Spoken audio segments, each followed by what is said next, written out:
Capítulo 6. Aos pés de Jesus em serviço. Na tumba. A história. Enquanto as intermináveis horas da crucifixão se arrastavam, os soldados apontados para supervisionar a execução de Jesus e dos 2 ladrões se ocuparam em dividir os escassos bens de suas vítimas. Eles dividiram as roupas de menos valor em 4 partes, mas reconheceram que o manto de Jesus, embora manchado de sangue, era sem costura e de uma qualidade incomum. Maria sentiu o rosto arder quando viu esses homens puxando a peça de roupa que ela e Marta haviam feito para o Senhor. Os soldados finalmente decidiram lançar sorte para determinar quem teria direito ao manto. Repartem entre si as minhas vestes e sobre a minha túnica deitam sortes. Maria ouviu novamente a voz interrompida de Nicodemos atrás dela, citando o verso 18 do Salmo 22 de Davi. A princípio, quando os líderes estavam zombando de Jesus, os 2 ladrões condenados verdadeiramente se uniram em insultá-lo, mas à medida que as horas passavam, um deles se tornou mais quieto e pensativo. Um dos sacerdotes olhou com desprezo enquanto apontava para a placa acima da cabeça de Jesus. Desça agora da cruz o Cristo, o Rei de Israel, para que vejamos e creiamos. Então o ladrão à esquerda de Jesus se uniu a ele e provocou. Não és tu o Cristo? Salva-te a ti mesmo e nós também. Mas seu companheiro à direita de Jesus apelou. Nem ao menos temes a Deus, estando sob igual sentença? Nós, na verdade, com justiça, porque recebemos o castigo que os nossos atos merecem, mas este nenhum mal fez. Toda a multidão ficou quieta, ouvindo a conversa entre o trio moribundo. O segundo ladrão disse: Jesus, lembra-te de mim quando vieres no teu reino. Mal as palavras saíram de seus lábios e Jesus respondeu: Certamente te digo hoje que estarás comigo no paraíso. Maria percebeu a paz celeste inundar o rosto do homem moribundo. Aproximadamente 6 horas haviam se passado desde que os soldados tinham pregado as mãos e os pés de Jesus e levantado a cruz à sua posição. Confiantes de que sua sentença estava consumada e tendo desabafado sua vingança verbal até ficarem roucos, alguns sacerdotes saíram para suas casas, sob o pretexto de precisar fazer os preparativos finais para o sábado. Na verdade, muitos deles estavam com medo por causa da misteriosa escuridão que cobrira a terra, como se algum juízo divino estivesse para acontecer. Vários discípulos tinham estado observando à distância, batendo no peito e lamentando a desoladora mudança dos eventos. João ainda permanecia em pé, ao lado da mãe de Jesus, e agora sua própria mãe se juntou a eles. Percebendo que o tempo de Jesus estava acabando, eles se aproximaram cautelosamente da cruz. O Salvador se esforçou para olhar da cruz para seus amigos fiéis. Debilmente, tentou enxergá-los através do sangue seco e dos insetos que voavam em seu rosto. Olhando primeiro para sua mãe e depois virando-se para João, ele disse: Mulher, eis seu filho. Então voltou os olhos para João e disse: Eis sua mãe. Quando disse isso, ele claramente indicou com a cabeça que era Maria de Nazaré, e não a mãe natural de João. A esposa de Zebedeu ficou profundamente tocada com a consideração de Jesus por sua própria mãe durante suas horas de agonia. João também percebeu que Jesus estava confiando o cuidado de seu ente terrestre mais querido a seu amigo mais íntimo. João se aproximou mais de Maria e colocou um braço solidário sobre seus ombros, mostrando que compreendia e aceitava esse sagrado e natural legado. Daquele momento em diante, João e sua mãe levaram Maria para sua própria casa e a trataram como alguém da família. A respiração de Jesus se tornou mais fraca. Como estava pendurado pelos pregos em suas mãos, era quase impossível falar mais do que um sussurro. Ele tentou erguer-se, mas isso transferiu mais peso para os pregos em seus pés, fazendo com que ele estremecesse com novas ondas de dor. Com a voz rouca, fez uma súplica. Tenho sede. Repentinamente, Jesus tomou fôlego e disse em alta voz, em seu idioma nativo, o aramaico: Eloi, Eloi, lama sabachthani, que quer dizer: Deus meu, por que me desamparaste? Alguns romanos que estavam perto entenderam mal essa declaração. Sabendo que os judeus estavam esperando pelo retorno de Elias, eles disseram: Este homem está chamando por Elias. Um dos homens pegou uma esponja, molhou-a em vinagre, colocou-a numa vara e ofereceu-lhe para beber. Esperando que fosse água, Jesus estendeu o pescoço em direção à esponja para aliviar seus lábios ressequidos e inchados. Ao provar a amarga poção, ele virou a cabeça, embora sua garganta seca clamasse por algo líquido. Era imperativo que mantivesse a mente clara, pois o destino eterno da perdida raça humana estava em jogo. A presença do próprio Satanás podia ser sentida ao redor. Ele estava trabalhando desesperadamente, com toda a sua astúcia e poder, para induzir o Filho de Deus a pecar apenas uma vez. Ele sabia que então toda a humanidade estaria definitivamente perdida. De repente, Jesus clamou novamente em alta voz: Pai, nas tuas mãos entrego o meu espírito. Então, com um tom claro de triunfo, ele anunciou: Está consumado. Com essas palavras, o último fôlego mortal passou pelos pulmões do Salvador. Sua cabeça ensanguentada pendeu até que o queixo repousou inerte sobre seu peito. Houve um momento de silêncio aterrador. Depois, nuvens negras e furiosas começaram a se movimentar e se chocar no céu, como se a própria natureza estivesse lamentando e protestando pela morte do Criador. Até a terra começou a tremer. Em seguida, o tremor se transformou num imenso terremoto. Exatamente quando as pessoas tomadas de pânico começaram a clamar e orar, o tremor cessou. Quando o centurião responsável pela execução contemplou essa rápida e sobrenatural sequência de acontecimentos, foi compelido pelo Espírito de Deus a pronunciar o que todos estavam pensando: verdadeiramente, este homem era o Filho de Deus.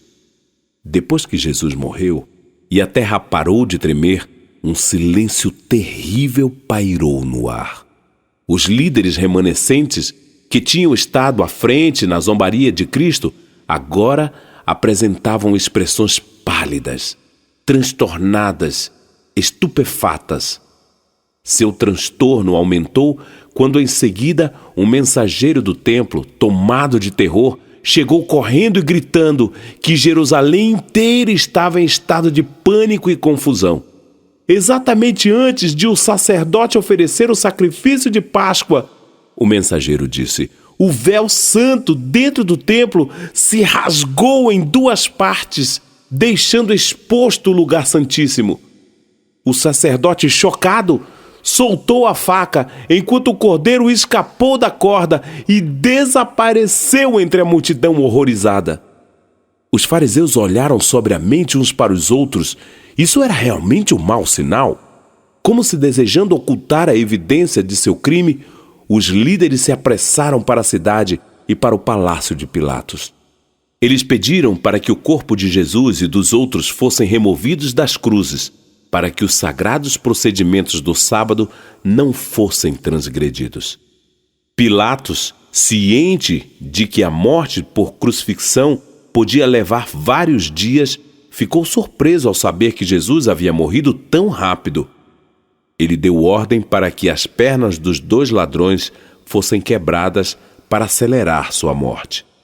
Maria ouviu que dentre os fariseus que foram a Pilatos estava José, um homem justo e bom de Arimateia. José era um nobre membro do Sinédrio que almejava o reino de Deus. Ele não concordara com a decisão dos outros líderes de executar Jesus. Quando os outros líderes saíram da presença de Pilatos, José ficou um pouco para trás e perguntou ao governador se ele poderia se responsabilizar pelo corpo de Jesus para lhe dar um sepultamento decente.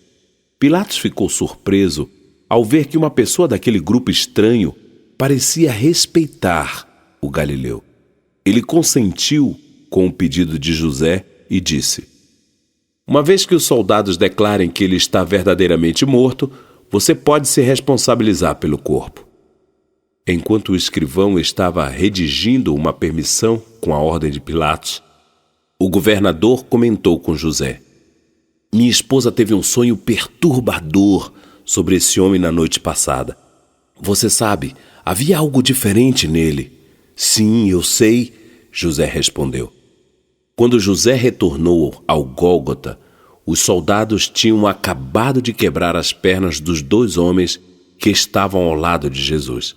Eles estavam quase inconscientes por causa da dor insuportável e pela incapacidade de se erguer e respirar. Os corpos estavam suspensos grotescamente pelas mãos e eles respiravam com fôlego curto e forçado. A multidão remanescente de zombadores, satisfeita porque sua tarefa estava completa, começou a se dispersar, levando consigo um terrível pressentimento de que algo ruim havia acontecido no Monte Calvário naquele dia. Mas Maria com João e a mãe de Jesus, junto com alguns outros discípulos e amigos fiéis, se recusaram a abandonar seu posto. Maria viu José apresentar um papel ao centurião, no qual Pilatos concedia a custódia do corpo de Jesus. O centurião, por sua vez, ordenou a seus homens que abaixassem a cruz para que os discípulos pudessem remover o corpo de seu mestre. Mas antes que isso fosse feito, um dos insensíveis soldados, querendo confirmar que Jesus estava verdadeiramente morto, e talvez para lançar um insulto final sobre a nação judaica, furou o lado de Jesus com sua lança. Imediatamente 2 fluxos emanaram do ferimento, um de sangue e o outro claro como água. Surpresos, os guardas recuaram e esperaram até que o estranho fluxo cessasse. Então começaram a baixar o madeiro. Coração quebrantado. Pela primeira vez naquele dia, Maria ouviu Mateus falar. "Ele morreu porque teve o coração quebrantado", disse Mateus, apontando para a poça de água e sangue misturados ao pé da cruz. É isso que faz o sangue e a água se separarem. Maria se perguntava como esse ex-publicano sabia de tais coisas, mas ela acreditava que ele estava certo.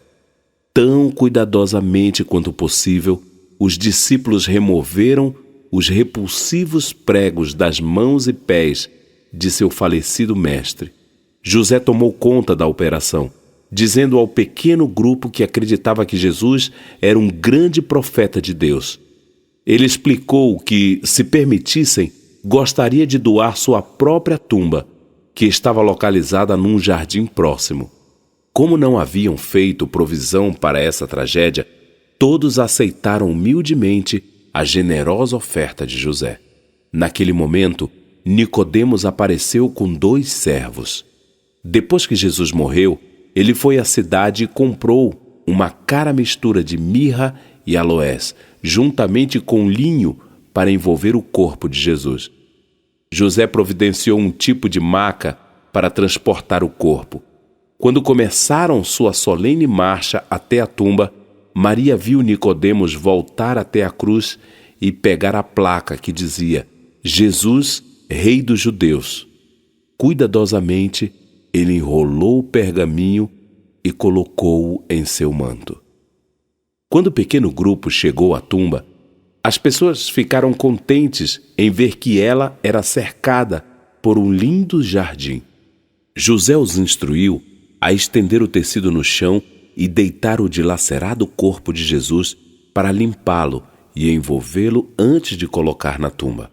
Maria colocou a mão sobre o braço da mãe de Jesus e perguntou com olhos suplicantes se ela podia cobrir seus pés.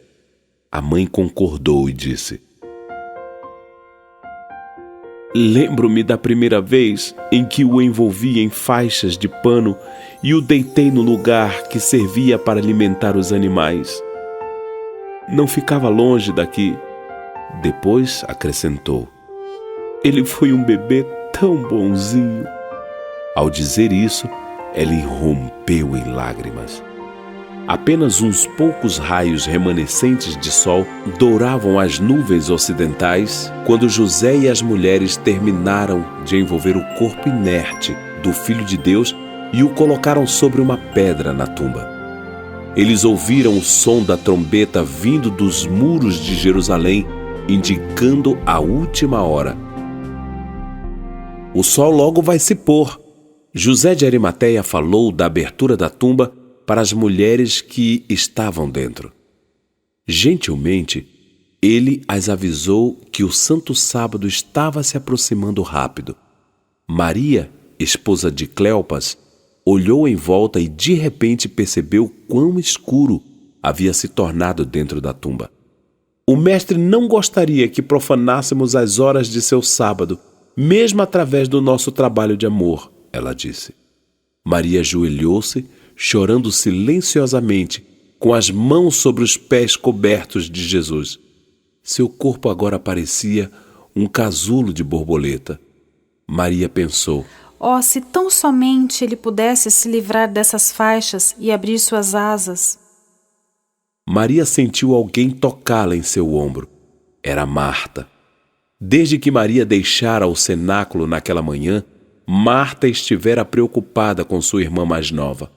Ela fora levada a procurá-la na tumba, sabendo que, se encontrasse Jesus, encontraria Maria junto. Vamos para casa agora, Maria. Ela insistiu, mas Maria não se mexeu. Seus olhos úmidos focalizaram uma gota de sangue que havia vazado pelo linho branco novo. Apenas umas poucas semanas antes, as duas irmãs haviam realizado a mesma tarefa por seu irmão Lázaro, mas lá não houve sangue. Agora Lázaro estava vivo e Jesus morto. Será que isso realmente havia acontecido? Marta sabia que seria especialmente difícil para sua irmã mais nova sair do lado de Jesus. Podemos ainda preparar especiarias e ungüentos antes do sábado e completar nosso serviço quando as sagradas horas tiverem passado, ela disse. Uma entorpecida Maria caminhou lentamente, quase andando de costas, no esforço para continuar olhando para o corpo de Jesus. Ela sentiu como se seu coração estivesse sepultado com o Mestre. João e vários dos outros apóstolos permaneceram do lado de fora do jardim. O pesado silêncio foi quebrado quando Filipe bateu o punho no peito. Como puderam fazer isso? Ele nunca fez mal a ninguém. Com lágrimas, Tomé acrescentou: Nunca deveríamos tê-lo deixado. Nós o abandonamos. A um sinal de José, vários homens fortes, usando varas como alavancas, rolaram a maciça pedra à posição. Maria tocou o braço de José. Bondoso Senhor, nós ainda não terminamos de preparar o corpo. Eu sei, senhora, José respondeu com a cabeça curvada. Mas não podemos deixar a tumba aberta. Os animais virão. Enquanto isso, os servos de José estavam tendo dificuldade em mover a enorme pedra. Eles olharam para os discípulos. Mestre, poderiam esses galileus nos ajudar? Eles perguntaram. Embora enfraquecidos pela tristeza, os discípulos ajudaram a empurrar a pedra, acrescentando força à terrível tarefa. Apenas com a ajuda de todos, eles finalmente conseguiram rolar a enorme pedra à sua posição. A tumba fechada, com a grande pedra, mostrou a terrível e final realidade dos acontecimentos do dia. Maria começou novamente a chorar e lamentar, o que logo desencadeou a mesma reação no pequeno grupo de discípulos. Enquanto recuperavam a calma, relutantemente se afastaram da sepultura. Entre soluços, Maria perguntou à sua irmã: Como conseguiremos voltar e entrar para terminar de preparar o corpo? Antes que Marta pudesse responder, a mãe de Jesus disse: Deus providenciará uma maneira.